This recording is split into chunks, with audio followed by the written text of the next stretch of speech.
رکوع میں گئی ہیں تو اپنے پاؤں کے دونوں پاؤں کے انگوٹھوں کو دیکھیں، ٹھیک ہے، یعنی پیروں پہ نظر رکھیں۔ تیسری بات، جب آپ تشہد پڑھ رہی ہوں، یعنی التحیات للہ وہ پڑھ رہی ہوں، تو اس وقت آپ کا کام کیا ہے کہ آپ اپنی اس پہ جھولی پہ نظر رکھیں، جھولی پہ، یعنی وہ جھولی جو آپ کی اس وقت بیٹھتے میں ایک جھولی سی بن جاتی ہے نا، وہ اس طرف اپنے قادم میں بیٹھے ہوئے اس طرف نظر رکھیں، اور اس پر آپ جب ٹکا لیں گی نظر تو آپ کی نماز میں اتنا خشوع اور خضوع پیدا ہوگا، یقین کریں ایک تابعدار غلام ایسے ہی بیٹھتا ہے مالک کے سامنے نظریں جھکا کے۔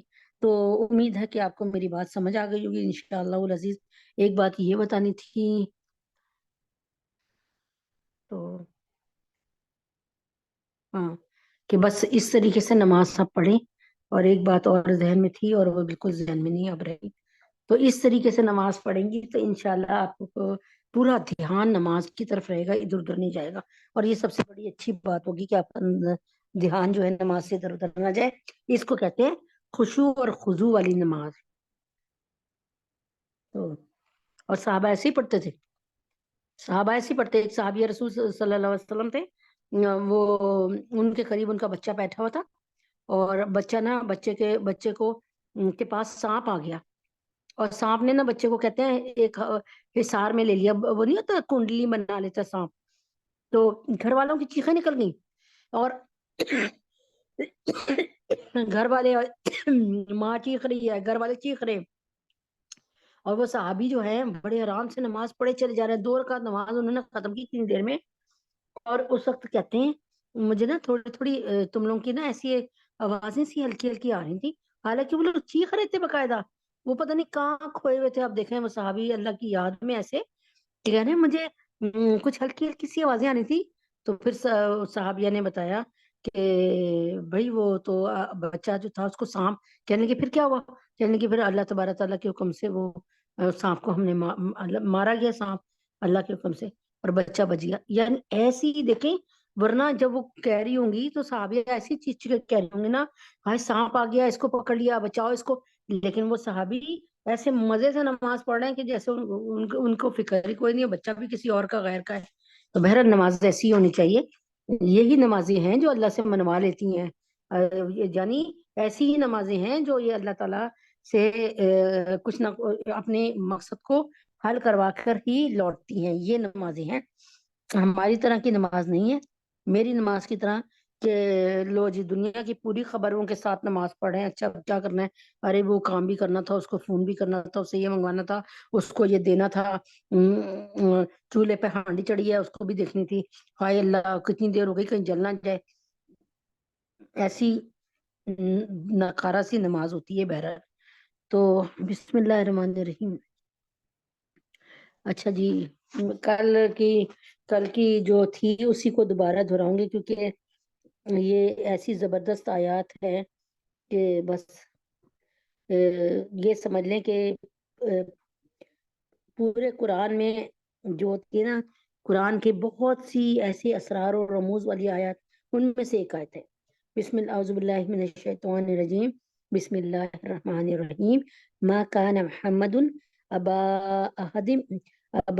احد من رجالکم ولکن رسول اللہ وخاتم النبیین، محمد صلی اللہ علیہ وسلم تمہارے مردوں میں سے کسی کے باپ نہیں ہے، یعنی محمد صلی اللہ علیہ وسلم جو ہے ان کا کوئی بچہ بیٹا جو نہیں، بیٹا وہ کوئی بھی نہیں ہے، یعنی جو بیٹے تھے وہ مر گئے۔ اب محمد صلی اللہ علیہ وسلم کے روحانی بیٹے ہر جگہ موجود ہیں، روحانی بیٹے جن سے روح کا تعلق ہوتا ہے، جسمانی بایولوجیکل بیٹے نہیں، نبی اکرم صلی اللہ علیہ وسلم کے نبی اکرم صلی اللہ علیہ وسلم ہمارے روحانی باپ ہیں۔ محمد صلی اللہ علیہ وسلم تمہارے مردوں میں سے کسی کے باپ نہیں ہے، لیکن اللہ کے رسول اور نبیوں کے ختم پر ہے۔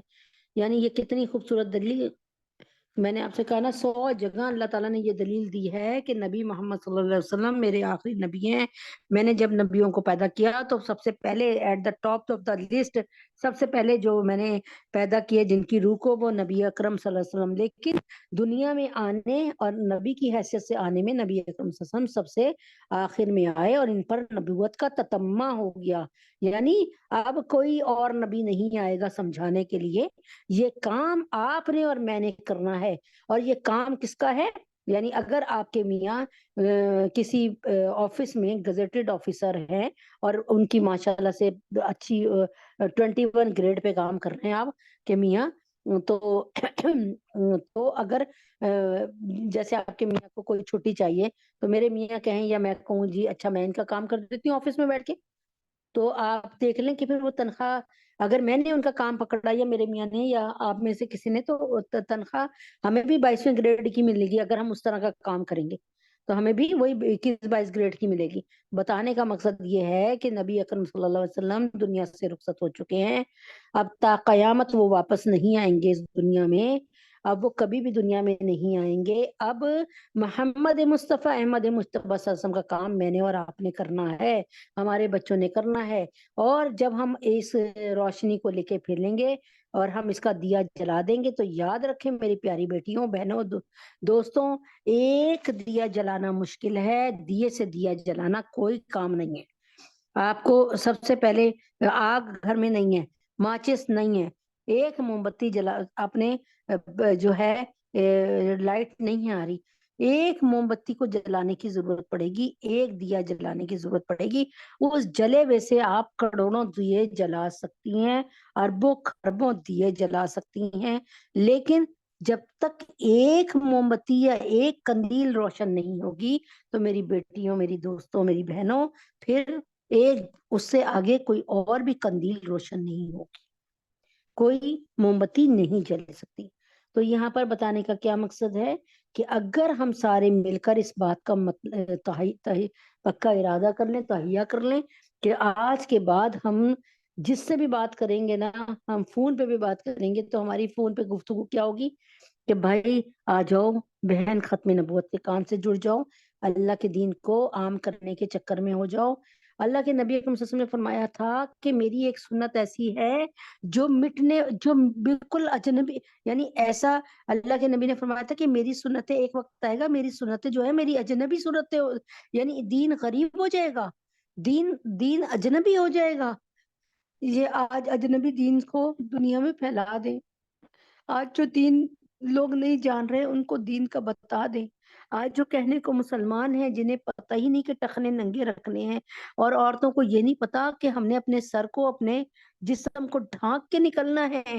آج اگر آپ رول ماڈل بنتی ہیں، آپ کے بیٹے داڑھی رکھتے ہیں، سر پہ ٹوپی رکھتے ہیں، اپنے پانچوں کو اوپر کرتے ہیں، 5 وقتہ نمازی، اذان اس کے مسجد کے بنتے ہیں، تو یقین کریں میری بہنوں، دل پر ہاتھ رکھ کر سنیں، صحابہ لمبی چوڑی میری طرح سے تقریریں نہیں کرتے تھے۔ صحابہ کے پاس عمل تھا، ان کو تقریر کی صحابہ کے پاس عمل تھا، ان کو تقریر کی ضرورت نہیں تھی، ادھر ادھر کی باتیں مارنے کی ضرورت نہیں تھی۔ میں اپنی زبان میں کہہ رہی ہوں جیسے ہم کرتے ہیں۔ ان کے پاس کیا تھا؟ وہ جاتے تھے دوسرے کے پاس، وہ کہتے تھے کولو بھی مسلی، کولو بھی مسلی، وہ صرف وہ سب کیا کہتے تھے؟ وہ کہتے تھے کونو بھی مسلی، کونو بھی مسلی، ہو جاؤ ہماری طرح، ہو جاؤ میری طرح، بس، کیونکہ وہ رول ماڈل تھے، ان کو پتا تھا کہ وہ رول ماڈل ہیں، وہ کہتے تھے کونو بھی مسلی، ہماری طرح، میری طرح ہو جاؤ، میری طرح ہو جاؤ، کیونکہ اس صحابہ میں وہ تمام اوصاف تھے جو آپ جناب صلی اللہ علیہ وسلم میں تھے، سوائے نبوت کے باقی سارے اوصاف ان میں بھی تھے۔ تو وہ نبی پاک صلی اللہ علیہ وسلم کا عکس تھے، وہ نبی پاک صلی اللہ علیہ وسلم کی تصویر تھے۔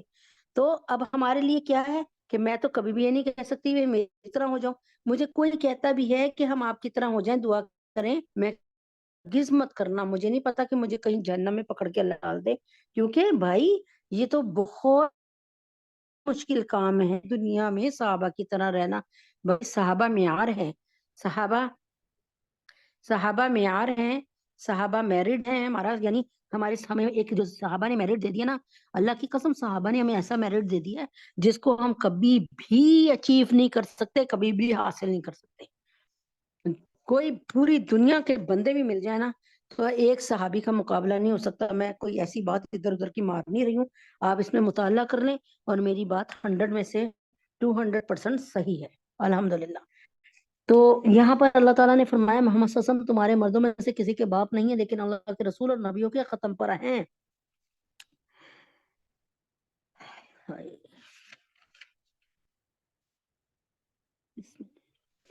اب یہاں پر اللہ تبارک تعالیٰ فرماتے ہیں کہ حضرت خدیجہ رضی اللہ تعالیٰ عنہ، اچھا جی، چنانچہ حضور پاک صلی اللہ علیہ وسلم کی کوئی نرینہ اولاد بلوغت کی کو پہنچی ہی نہیں تھی، کوئی جوانی نہیں ہوئی تھی۔ قاسم، طیب، طاہر، 3 بچے آپ جناب صلی اللہ آپ جناب حضرت خدیجہ رضی اللہ تعالیٰ عنہ سے کے بطن سے ہوئے، لیکن تینوں بچے ہی بچپن میں انتقال کر گئے، کوئی 2 سال، کوئی 1.5 سال، کوئی اسی طرح بس انتقال کر گئے۔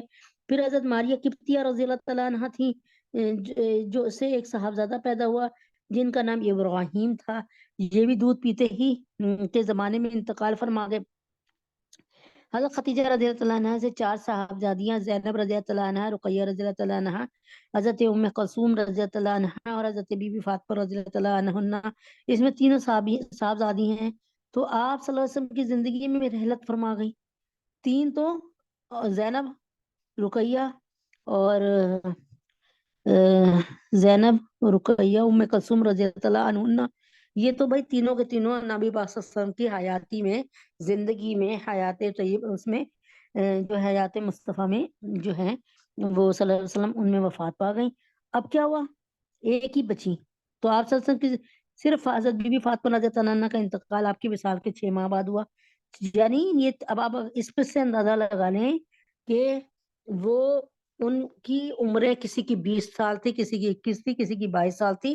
ان چھوٹی چھوٹی کوائٹ ینگ عمروں میں، بالکل حسین ترین عمروں میں، عین جوانی میں داغ مفارقت دے گئی، چلی گئی دنیا سے۔ کتنا بڑا صدمہ پہنچا، 3 یا 4 بیٹے آپ کے اپنے ہاتھوں سے دفنائے، اور پھر یہ 3 بیٹیاں اپنے ہاتھوں سے دفنائیں۔ اب ان کا کیا حال ہوا ہوگا؟ صرف حضرت فاطمہ رضی اللہ عنہا کا انتقال آپ کے وصال کے 6 ماہ بعد ہوا۔ تو آپ نے دیکھا ہوگا کہ جب نبی پاک صلی اللہ علیہ وسلم کا وصال ہوا تھا تو بی بی فاطمہ کو بلایا تھا، کوئی ایک بات کہی تو آپ رو پڑی، کان میں کہی تھی، دوسری بات کہی تو آپ ہنس پڑی۔ تو بعد میں پوچھا ماں عائشہ صدیقہ نے، بھائی تمہارے کان میں کیا کہا تھا؟ فرمایا کہ پہلی بات مجھے کہی تھی کہ اب میرا وقت قریب آ گیا، میں دنیا سے رخصت ہونے والا ہوں۔ تو میں رونے لگ گئی، اور اس کے بعد فرمایا مجھے کہ میرے اہل خانہ میں سب سے پہلے تم مجھ سے آ کے ملو گی۔ تو 6 مہینے بعد اماں بی بی فاطمہ رضی اللہ عنہا رخصت ہو گئے۔ تو اس سے وہ ہنس پڑی تھی کہ اب میں بھی جلدی ملاقات ہو جائے گی، زیادہ مجھے اپنے باپ کے بغیر اتنے زیادہ زندہ نہیں رہنا پڑے گا، صرف 6 ماہ۔ تو معترضین کا اعتراض یہ تھا کہ آپ نے اپنی بہو سے نکاح کیا، یعنی اعتراض کرنے والوں نے کہا آپ نے اپنی بہو سے نکاح کیا۔ اس کے جواب میں فرمایا گیا کہ محمد صلی اللہ علیہ وسلم تمہارے مردوں میں سے اللہ تعالیٰ نے کیسے ٹھک سے ان کے کہتے ہیں نا، اللہ تعالیٰ نے کہتے ہیں جوابی بات کتنی خوبصورت کہی کہ اللہ تعالیٰ نے فرمایا کہ تمہارے مردوں میں سے کسی ایک مرد کے بھی باپ اللہ کے نبی نہیں ہے، کسی کے بھی والد حضرت محمد صلی اللہ علیہ وسلم نہیں ہے، کسی بھی مرد کے، تمہارے جتنے بھی یہاں پہ، اگر یہاں پہ 1,00,000 مرد کھڑا ہے نا، تو اس میں سے 1,00,000 مرد میں سے ایک بچہ بھی نبی محمد صلی اللہ علیہ وسلم کا بیٹا نہیں ہے۔ یعنی جس شخص کی متعلقہ سے نکاح کیا گیا ہے وہ بیٹا ہی کب تھا؟ وہ بیٹا تھا کب کہ جو اس کے متعلقہ سے، اس کی طلاق یافتہ عورت سے، بیوی سے، جو ہے طلاق یافتہ بیوی سے متعلقہ سے نکاح حرام ہوتا؟ تو تم لوگ سب جانتے ہو کہ محمد صلی اللہ علیہ وسلم کے کوئی بیٹا موجود ہی نہیں تھا، اور اگر یہ وسوسہ ہو کہ یہ نکاح ناجائز تو نہیں، لیکن اگر نہ ہوتا تو بہتر تھا کہ اعتراض کا موقع ہی نہ ہوتا۔ تو اس کے جواب میں فرمایا گیا وَلَٰكِن رسول اللہ، مگر وہ اللہ کے رسول ہیں، یعنی رسول ہونے کی حیثیت سے جب میں نے ان سے کہہ دیا اے محمد صلی اللہ علیہ وسلم آپ کا نکاح ہم نے آسمان پہ عرش پر جو ہے حضرت بی بی زینب بنت جہاز سے کر دیا، تو اللہ تعالیٰ بتا رہے ہیں کہ کوئی بھی نبی جو دنیا میں آیا ان میں سے کوئی نبی بھی ایسا نہیں تھا جو میرا نافرمان ہو، یا میری بات کو سنے اور ادھر ادھر پس پش ڈال دے، یا میری بات سے انکار کرنے والا ہو، یا میری بات کو لفٹ نہ کرانے والا ہو۔ اللہ تعالیٰ فرماتے ہیں کہ رسول ہونے کی حیثیت سے ان پر یہ فرض عائد ہوتا تھا کہ جس حلال چیز کو تمہاری رسموں نے خام خواہ حرام کر رکھا ہے، یعنی تمہاری باتوں نے خام خواہ ہی حرام کر دیا، اس کے بارے میں تمام جہالت کے خیالات باطلہ کا خاتمہ کر دیا جائے، اور ایک حلال چیز کی ملت میں کسی شک و شبہ کی گنجائش باقی نہ رہنے دے۔ اللہ تعالیٰ نے وہ تمام کے تمام جو اعتراضات تھے نا، جو معترضین جو کہ لوگ باتیں بنا رہے تھے اور اعتراض کرتے، اللہ نے اس کا اس کا ان خیالات باطلہ کا، جھوٹے خیالات کا خاتمہ کیا، اور ایک حلال چیز کی ملت میں کسی شک و شبہ کی گنجائش باقی نہ رہنے دی۔ پھر مزید تاکید کے لیے فرمایا کہ وہ خاتم النبیین، یعنی وہ خاتم النبیین ہیں، یعنی اس کے بعد کوئی رسول تو درکنار کوئی نبی تک آنے والا نہیں ہے۔ اب آپ سب نبیوں کے ختم پہ ہیں، تو اگر قانون اور معاشرے کی کوئی اصلاح آپ کے زمانے میں نافذ ہو جانے سے رہ جائے، یعنی اللہ تعالیٰ بتانا یہ چاہ رہے ہیں کہ یہ میرا آخری نبی ہے، اس پر جو کتاب اتر رہی ہے وہ قرآن پاک ہے، اور یہ قرآن پاک قیامت کی صبح تک کے لیے یہی حیثیت رکھتی ہے جو نبی پاک صلی اللہ علیہ وسلم کے زمانے میں حیثیت رکھتی ہے۔ یہ قانون کی کتاب ہے، یہ دستور کی کتاب ہے، یہ طریقے کی کتاب ہے، یہ راہ ہدایت ہے، اس میں کوئی ہیر پھیر نہیں ہو سکتا۔ یہ اس زمانے کے جو آنے والا زمانہ ہے سارا کے، اب آپ کہہ دیں قرآن میں کمپیوٹر کا ذکر نہیں ہے، تو قرآن میں نیل پالش کا بھی تو ذکر نہیں ہے، لیکن اللہ تبارک تعالیٰ نے علماء دین عطا فرمائے ہیں۔ یہ نئی جو مشینیں نکل رہی ہیں اس کے مطابق علماء دین آپ کو سارے کے سارے استعمالات بتا رہے ہیں۔ تو پھر یعنی اس کے بعد رسول تو درکنار کوئی نبی تک آنے والا نہیں، آپ سب نبیوں کے ختم پہ ہیں۔ تو اگر قانون و معاشرے کی کوئی اصلاح، اچھا جو کچھ اصلاح کرنی تھی نا قرآن میں، جو طریقے نافذ کرنے تھے، جو اصول بنانے تھے نا، وہ ابھی بننے تھے کہ نبی پاک صلی اللہ علیہ وسلم کی زندگی میں۔ اس کے بعد کیونکہ ایسی کتابیں مکمل کتاب ہے، اس کتاب میں اللہ نے کوئی ایسی چیز نہیں باقی چھوڑی جس کو بتانا ضروری تھا اور اللہ تعالیٰ بتانے سے رہ گئے ہو، یا کوئی ایسی برائی کا ذکر جس سے منع کرنا تھا اور منع کرنے سے اللہ تعالیٰ رہ گئے ہو، نہیں، یہ قیامت کی صبح تک کتاب ہے۔ لہٰذا یہ ضروری تھا کہ وہ اس رسم جاہلیت کا خاتمہ خود ہی کرے۔ اب اللہ تعالیٰ چاہ رہے تھے کہ یہ اتنی رسم بد اتنی پھیلی ہوئی ہے کہ اگر زبانی کلامی اگر بتایا جاتا تھا تو لوگ نہ عمل کرتے۔ اللہ تعالیٰ نے اس کے لیے کیا کیا؟ ایک پلاننگ کی۔ اللہ تعالیٰ واللہ خیر الماکرین، اللہ بہترین پلاننگ کرنے والوں میں سے، اللہ بہترین تدبیر کرنے والوں میں سے۔ ایسے حالات پیش ہوئے کہ زید بن حارثہ کو غلامی میں دیا کس نے؟ حضرت اما ختیجہ رضی اللہ عنہا نے، کہ یہ آپ کی غلامی میں، اپنی غلامی سے آپ کی غلامی میں ان کو دیتی ہوں۔ اور پھر زید بن حارثہ نے اپنے باپ اور اپنے چچا کے ساتھ جانے سے انکار کیا اور کہا کہ میں نبی پاک صلی اللہ علیہ وسلم کی غلامی کو آپ کی آزادی پر ترجیح دیتا ہوں۔ پھر نبی پاک صلی اللہ علیہ وسلم اتنے خوش ہوئے، اس زمانے میں اسی ایک رسم چلی ہوئی تھی کہ لے پالک بچہ حلال تھا، حضرت محمد صلی اللہ علیہ وسلم نے بھی ان کو لے پالک بچہ بنا لیا۔ یہ رسم حلال تھی، اس وقت جائز تھی اور لوگ کرتے تھے۔ اللہ تعالیٰ چاہتے تھے کہ اس رسم بد کا ہمیشہ کے لیے خاتمہ ہو جائے، کہ اللہ تعالیٰ بتانا چاہتے تھے کہ یہ جو بچہ تمہارا سلب سے نکلا ہوا ہے نا، تمہارا اپنا بچہ، جو میاں بیوی کی جب شادی ہوتی ہے اور ان سے جو بچہ پیدا ہوتا ہے، جن میاں بیوی میں نکاح ہوا آپس میں، اس سے جو بچہ پیدا ہوا ہے وہی ان کا سلبی بیٹا ہوتا ہے، وہی ان کا حقیقی بیٹا ہے۔ سلبی بیٹا، حقیقی بیٹا، من بین السلبی والترائب، اس کے مطلب کو پڑھ لیں پھر آپ کو سمجھ آ جائے گی کہ میں کس بات کا ذکر کر رہی ہوں۔ لہٰذا یہ ضروری تھا کہ اس رسم جہالت کا خاتمہ خود ہی کریں۔ اس کے بعد مزید زور دیتے ہوئے فرمایا گیا وَكَانَ اللَّهُ بِكُلِّ شَيْءٍ عَلِيمًا، اور اللہ ہر چیز کا علم رکھنے والے ہیں، یعنی اللہ تعالیٰ تمہاری نیتوں کو بھی چیک کرنے والے ہیں۔ اللہ تبارک تعالیٰ کو پتا ہے کہ تم سوچ کیا رہے ہو، تو ساتھ میں بتا دیا اللہ تعالیٰ نے کہ اے بد باطن لوگوں، اللہ تعالیٰ تمہارے دلوں کو دیکھ رہا ہے کہ تمہارے دلوں پر کیا حال ہے اور کیسی چھریاں چلی ہیں۔ اللہ ہر چیز کا علم رکھنے والا ہے، یعنی اللہ تعالیٰ کو معلوم ہے کہ اس وقت محمد، اور یہ بھی معلوم ہے اللہ تعالیٰ کو اس وقت محمد صلی اللہ علیہ وسلم کے ہاتھوں اس رسم جاہلیت کی رسم کو ختم کرانا کیوں ضروری تھا؟ اس لیے کہ اس کے بعد اب کوئی اور نبی نہیں آنا تھا، جتنی غلط چیزوں کا خاتمہ کرانا تھا نبی پاک صلی اللہ علیہ وسلم کے ہاتھوں کرانا تھا، نبی پاک صلی اللہ علیہ وسلم کے کلام کے ذریعے کرانا تھا یا ان کے عمل کے ذریعے کرانا تھا۔ اور ایسا تو اس وقت محمد صلی اللہ علیہ وسلم کے ہاتھوں اس رسم جہالت کو ختم کرانا کیوں ضروری تھا؟ ایسا نہ ہونے میں کیا خرابی تھی؟ وہ جانتا ہے کہ اب اس کی طرف سے دنیا میں اور کوئی نبی آنے والا نہیں ہے، لہٰذا اپنے آخری نبی کے ذریعے اس رسم کا خاتمہ نہ کرایا تو پھر کوئی دوسری ہستی دنیا میں ایسی نہ ہوگی کہ جس کے توڑنے سے یہ رسم تمام دنیا کے مسلمانوں کے لیے ہمیشہ کے لیے ٹوٹ جائے۔ اب اگر کوئی جیسے ایک میں ہوں، میں نے ایک بچہ دیکھا سڑک پہ، مجھے پڑا مل گیا، اور میں سوچوں یار یہ بچہ تو بڑا خوبصورت ہے ماشاءاللہ، اور ہے بھی بیٹا، ایک مثال ہے، چلو میرا ایک بیٹا ہے، اب میرے دو بیٹے ہو جائیں گے، ٹھیک ہے نا؟ تو میں نے اس کو پال لیا کہ یار، اور جبکہ میری بیٹیاں بھی کھڑی ہیں، ٹھیک ہے، ایک مثال. تو کیا ہوا کہ میں کو ساری دنیا پال رہی ہے تو میں بھی پال رہتی ہوں. تو اللہ تبارک تعالیٰ کے حکم سے میں یہ سوچوں، کیا اللہ کی شریعت میں، نبی کی شریعت میں ایسی کوئی بات ہے میں پال سکتی ہوں کہ نہیں؟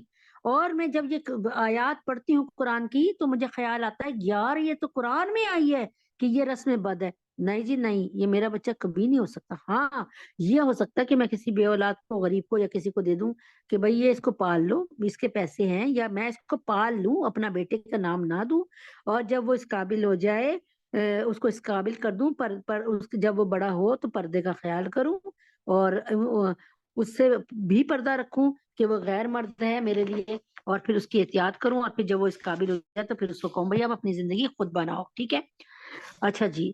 تو خلاصہ یہ کہ یہ کام رسول پاک صلی اللہ علیہ وسلم نے اپنی خواہش سے نہیں کیا بلکہ اللہ کے حکم سے کیا، اس لیے اس پر کسی اعتراض کرنے کی گنجائش ہی نہیں ہے. کہ اللہ تعالیٰ فرماتے ہیں کہ یہ تو رسول پاک صلی اللہ علیہ وسلم ہے، اب تک جتنے نبی پیدا ہوئے ان میں سے کسی نے بھی میری بات کی میں چوں چرا نہیں کیا. اور اللہ تعالیٰ علیم ہے، یعنی ہر چیز کی مصلحت سے پوری طرح واقف ہے، اس لیے یہ مصلحت اپنے نبی کے لیے تجویز کی. غرض کے معترضین کے اعتراضات بالکل لاغو ہیں، جھوٹے ہیں، فضول ہیں. یعنی اس آیت میں آن صلی اللہ علیہ وسلم کا پیدائشی نام محمد صلی اللہ علیہ وسلم ذکر فرمایا گیا. ٹھیک ہے. جو پیدائشی محمد قرآن کریم میں آپ کا یہ اسم گرامی 4 جگہ ہے. ایک تو سورہ محمد، ٹھیک ہے نا، اور ایک ماں کانا محمد، یہ اس میں آگے 2 گیا، اور ایک ہے وہ جو جب کافروں نے آپ کو میں نے بتایا تھا نا، سورہ غالباً فتح تھی سورت، اللہ تعالیٰ کمی پیشی کو معاف فرمائے. اس میں یہ ہوتا نا کہ جو صلح حدیبیہ کے وقت میں حضرت محمد صلی اللہ علیہ وسلم کی طرف سے ایک میثاق وہ ہوا تھا، صلح حدیبیہ کا ایک میثاق لکھا گیا تھا، یعنی صلح حدیبیہ کا ایک کیا کہتے ہیں اس کو، صلح حدیبیہ کا ایک عہد نامہ لکھا جا رہا تھا نا، غالباً عہد نامہ ہی کہتے ہیں، صلح نامہ. ہاں مطلب ایک عہد نامہ لکھا جاتا. اس میں نا حضرت محمد صلی اللہ علیہ وسلم نے یہ لکھا کہ محمد رسول اللہ، ٹھیک ہے نا، یعنی محمد رسول اللہ کی طرف سے. تو جب اپنا نام لکھا محمد رسول اللہ تو کفار مکہ کو آگ لگ گئی تن بدن میں. انہوں نے کہا ہم نے تو یہ بات ہی نہیں ابھی کرنا ہے، اس محمد رسول اللہ کو کاٹو. تو لکھوا کس سے رہتے آپ؟ حضرت علی رضی اللہ تعالیٰ عنہ سے. اللہ کے نبی نے فرمایا چلو تم محمد رسول اللہ کو کاٹ دو اور کوئی بات نہیں. تو انہوں نے کہا محمد بن عبداللہ لکھو، کفار مکہ نے. تو جب حضرت محمد صلی اللہ علیہ وسلم نے علی رضی اللہ تعالیٰ عنہ سے فرمایا کہ علی اس کو کاٹ دو، تو حضرت علی رضی اللہ تعالیٰ عنہ نے تھوڑی دیر سوچا، اس کے بعد کیا کیا، پین قلم جو تھا نا ان کے ہاتھ میں، اور جو کیا کہتے ہیں ورقہ ان کے ہاتھ میں تھا صفحہ، انہوں نے آپ جناب صلی اللہ علیہ وسلم کے آگے رکھا، یا جس پہ بھی لکھا جا رہا تھا ان کے آگے رکھا، اور مطلب اس اشارہ یہ دے دیا کہ یہ کام مجھ سے نہیں ہوگا کہ میں رسول اللہ کو کاٹوں، یعنی رسول اللہ کا لفظ کاٹوں. تو اللہ تبارک تعالیٰ نے پھر سورہ فتح میں محمد الرسول اللہ کہہ کے بلایا، تاکہ اے کافرو تم یہاں سے کٹوا رہے ہو تو میں نے پوری عمر کے لیے قیامت کی صبح تک کے لیے اپنے محمد کو محمد الرسول اللہ کا. ٹھیک ہے نا. اب آپ کو سمجھ آ رہی ہے نا اس بات کی؟ اچھا اب یہاں پر اسی بات کو دوبارہ لے کے چلتے. اس کے علاوہ دوسرے اچھا قرآن کریم میں صرف جو ہے قرآن کریم میں آپ کا یہ اسم گرامی 4 جگہ آیا ہے. اسی آیت زیر تفسیر میں، یعنی ماں کان محمد، اور دوسری 4 پارے سورہ آل عمران میں، تیسرے 26ویں پارے سورہ محمد میں. یہ دیکھیں یہ صحیح ہو گیا نا، 26ویں پارے سورہ محمد میں، اور 4 سورہ فتح میں. ٹھیک ہے، یہ فتح والا صحیح ہو گیا، اور سورہ محمد کا بھی میں نے آپ کو بتا دیا. اس کے علاوہ دوسرا اس میں گرامی احمد ہے، نبی پاک صلی اللہ علیہ وسلم کا ایک اور احمد ہے، اور جو قرآن کریم میں صرف 28ویں پارے سورہ صاف میں آیا ہے بس. نبی پاک صلی اللہ علیہ وسلم کا احمد جو نام ہے وہ صرف قرآن میں 1 دفعہ آیا، محمد 4 دفعہ آیا. ان 2 ناموں کے علاوہ باقی آپ کے اسماء صفات القاب ہے، یعنی مزمل، مدثر، طہ، یاسین، اس طرح. ٹھیک ہے نا. اچھا مشہور محدث ابو بکر بن عربی نے شرح ترمذی میں آپ کے، اچھا بھائی یہ اب انشاءاللہ کل سمجھا دیں گے کیونکہ ٹائم نظر آ رہا ہے کہ کافی زیادہ ہو گیا ہے، اور آگے پھر